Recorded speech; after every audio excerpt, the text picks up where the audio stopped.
Honduras, home to the second largest coral reef, the Amazon rainforest of Central America, the most intricate Mayan ruins, and many more wonders. What's up, world, and welcome back to my channel, Amy Free. If you're new here, I'm Amelie, a girl on a solo round-the-world trip, starting with a journey across Latin America. And today, I prepared for you a detailed travel guide to the incredible country of Honduras, probably the least visited country in all of Central America. But let's change that, shall we? I'm going to show you exactly why you shouldn't skip this one. So grab your pen, get ready, because you will want to take notes for your upcoming trip. Let's start this up with the Bay Islands, the most popular destination in the whole country, known for being a scuba diver's paradise. This is due to their proximity with the Mesoamerican Reef, the second largest barrier reef in the world. Roatan, the largest of the islands, is more popular due to having an international airport and a cruise ship pier. This island is more known for luxury resorts, an older diving community, and better beaches. When you're here, you can stay in the West Bay if you prefer white sandy beaches and turquoise water, or you could stay in the West End area for a more quiet, cheaper, and hippie vibe. And for some adventure on land, you can hit up the Carambola Botanical Gardens or go ziplining in the Gumbalimba Park. For more of a younger backpacker vibe, the smaller island of Utila is the best option. This island is filled with restaurant, bars, shops, and dive schools. It is known as one of the cheapest places in the world to get a scuba diver's certification. I myself had an amazing time doing my rescue course with Paradise Divers School. Although I have to admit that the marine life here isn't incredibly fruitful, the island is surrounded by the most beautiful corals that I've ever seen in my life. And there is the Halliburton Shipwreck, a really cool dive site to explore. There aren't too many beaches on this island except for Chepis Beach, but you could take a day trip or an overnight camping trip to the really cool Water Cay Island, which is basically a very small island filled with palm trees and bunnies.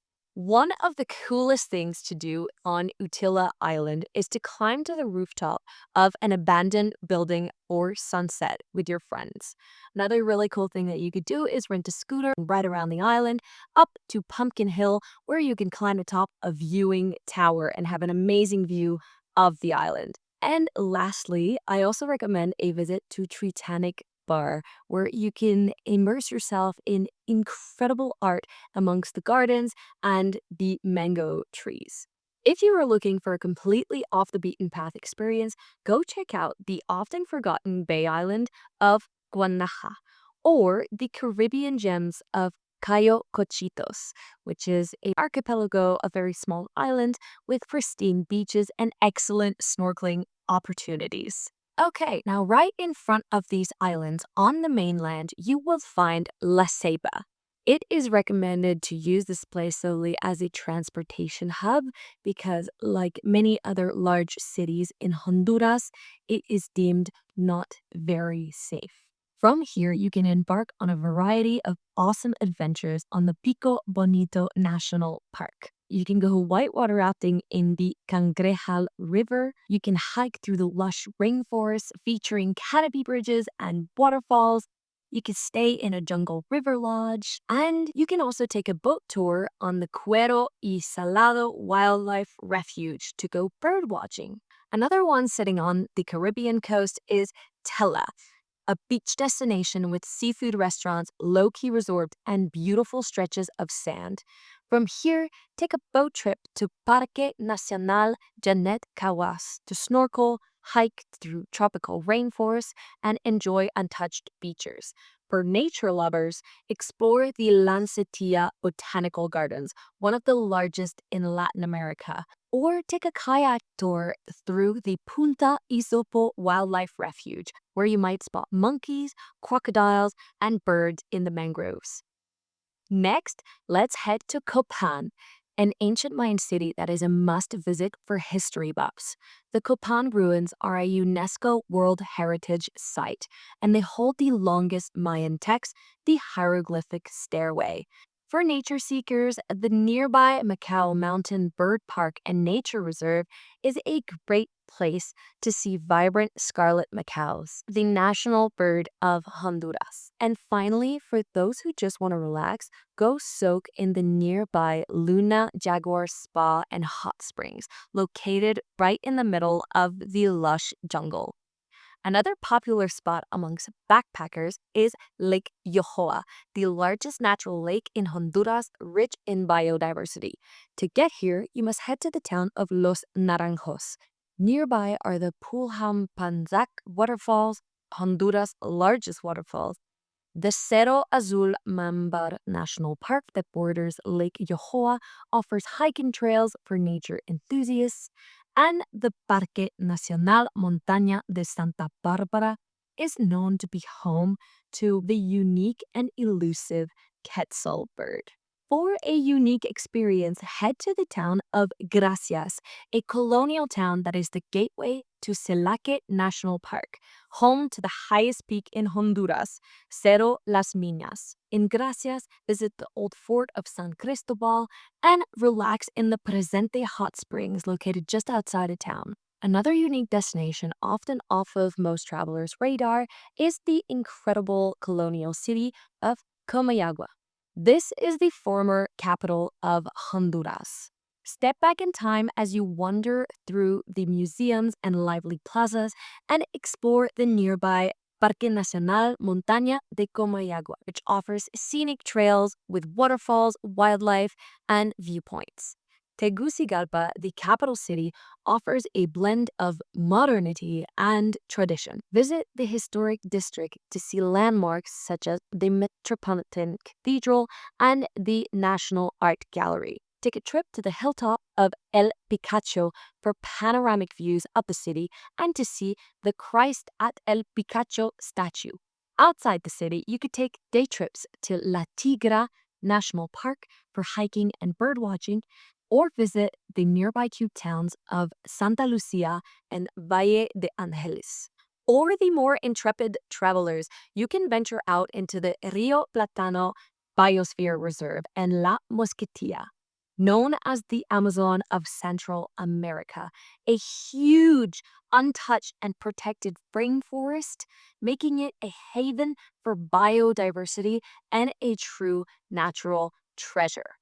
Now, getting there requires taking a tiny plane that fits no more than 20 people or a very, very long boat ride. In these areas, you can go on a multi-day canoe tour, cruising through the jungle, visiting indigenous tribes, and just enjoying wildlife completely off-grid. The biggest city in Honduras, San Pedro Sula, also referred to as the murder capital of the world, should be mostly considered as a transportation hub. It's not recommended to stay here. All right, that's it for destinations and activities. Now let's get into some practical tips and information about the country. So, Honduran culture is a mix of indigenous, Spanish, and African cultures. Yes, you heard that right. Although Spanish is the official language of the country, you will be very surprised to be spoken to in English by most of the locals on the Bay Islands. While Honduras has a reputation for safety concerns, you should be completely safe if you stick to the touristic areas. It's recommended to avoid the big cities entirely. Now, getting around Honduras is better done with tourist shuttles. You can take the public buses to go everywhere that you want to go, although if you pick this option, you'll probably have to go through San Pedro Sula. Now, for cuisine, make sure to try the baleadas, the most popular national street food consisting of flour tortillas filled with beans, cheese, crema, and whatever flavor you choose. Another must-try is sopa de caracol, which is conch soup, a delicious coconut milk-based soup with conch vegetables and spices. Or a sweet treat, try the tres leches cake, a moist cake soaked in 3 different kinds of milk. Or try pan de coco, coconut bread.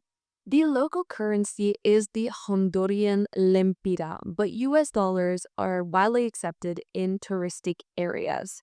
I'd say carry cash with you at all time because credit cards are not widely accepted, and if they are, there's often a extra fee. Banco Atlantida offers free withdrawals.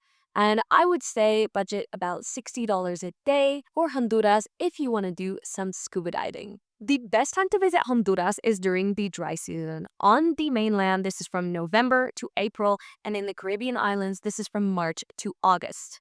Okay, folks, I really hope you enjoyed my travel guide for Honduras. Now, as for all of my other travel guides, I offer you the chance to procure a detailed map with pins to all of my research and recommendations that you can download directly to your phone so you never have to worry about planning your trip ever again. You will find the link to my website in the description of this video. Now, if you found this guide helpful, please help me out by liking, commenting, and sharing it with other humans.